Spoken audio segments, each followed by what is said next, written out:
ঠাণ্ডা বতৰত বিশেষকৈ মোৰ এই ছালখন দেখিছেনে কিমান শুকান হৈ গৈছে। ৰাতিপুৱাৰ পৰা একো লগোৱা নাই, লগতে আকৌ মোৰ ভৰিটো এয়া পূৰা ফাটিবলৈ আৰম্ভ কৰিছে। ক'ৰবাত যদি যাওঁ বুলি ভাবোঁ নিজৰে বৰ ভৰি হাত ওলালে লাজ লাগে। আৰু ঘৰতে থকা এই বস্তুকেইটাৰ পৰাই আজি মই এটা ক্ৰীম বনাম। সকলো ঘৰতে এই বস্তুকেইটা থাকেই, যদিও নাই ওচৰৰ আজিকালি চব দোকানতে বস্তু পোৱা যায়। লৈ আনি আপোনালোকেও কেতিয়াবা বনাই চাবচোন, বহুত উপকৃত হ'ব। মই আগতে লগাইছিলোঁ, আজি আকৌ এবাৰ মই বনাবলৈ লৈছোঁ। যিহেতু আগৰ বনোৱাটো মোৰ শেষ হ'ল, ভাবিলোঁ এটা ভিডিঅ' বনাই আপোনালোকৰ আগত শ্বেয়াৰ কৰোঁ। কাৰণ শুকান বতৰ, শুকান ছাল, তাৰ পৰা উপকৃত হ'ব। লগতে আকৌ আৰু এটা বস্তু লাগিব, এয়া হৈছে নাৰিকল তেল। এই গোটেই বস্তুকেইটাৰ পৰাই আজি মই ক্ৰীমটো বনাম। ফাৰ্ষ্টতে মই খালী বটল এটা লৈ লৈছোঁ। মোৰ আগতে বনাই থোৱা আছিলে, শেষ হ'ল। সেইমতে মই গ্লিচাইন, এইটো গ্লিচাইন দিলোঁ 2 কাপ। এয়া কাপ,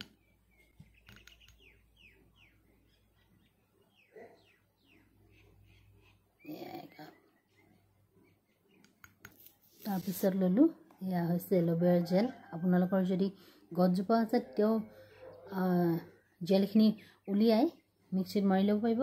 মোৰ এইটো কৰি থাকিব মন যোৱা নাই কাৰণে ইয়াৰ পৰা আন্দাজমতে মই দি দিছোঁ এচামুচ। লাগিলে আকৌ পিছত বনাম। এয়া ল'লোঁ গোলাপ জল,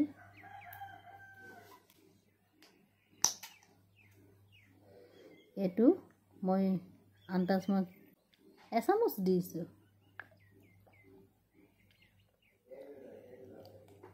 আৰু এইটো হৈছে এভিয়ন ভিটামিন ই কেপচুল। এইটো চাওক এভিয়ন। ইয়াক এতিয়া ফুটা এটা কৰিব লাগিব।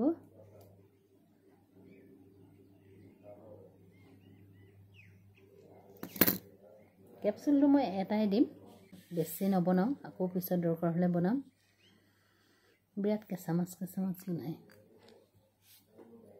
এয়া নাৰিকল তেল লৈ লৈছোঁ। তেল মই ল'লোঁ এচামুচ। এনেও নাৰিকল তেলে আমাৰ যিকোনো ক্ষেত্ৰত ভাল কামেই কৰে। তাৰপিছত এয়া হৈছে ভেচলিন। মই আন্দাজমতে অলপমান দিছোঁ, অলপ মানে সৰু চামুচ এখনে আধা চামুচ মানে হ'ব। তাৰপিছত এতিয়া এয়া মোৰ গোটেইখিনি লোৱা হৈ গ'ল। ইয়াক বিৰাট ভালদৰে মিক্স কৰিম। কোনোবাই যদি ভাবে অকল মই নাৰিকল তেলে দিম, তেতিয়া নাৰিকল তেলে দিব পাৰিব। যদি ভাবে বোলে নাই মই দুইটাই দিওঁ, দুইটাই দিব পাৰিব। মই কেতিয়াবা দুইটাই দিওঁ, কেতিয়াবা এটাই দিওঁ।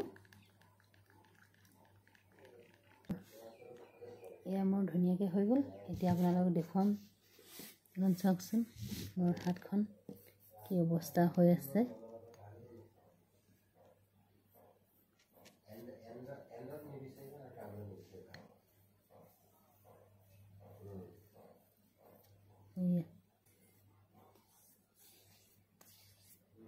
এতিয়া চাওক কিমান দৰে যদি আপুনি ৰাতি শোৱাৰ সময়তো ব্যৱহাৰ কৰিব পাৰিব, আৰু দিনত গা পা ধুই আহিও ধুনীয়াকৈ এইদৰে এই ক্ৰীমটো লগাব পাৰিব।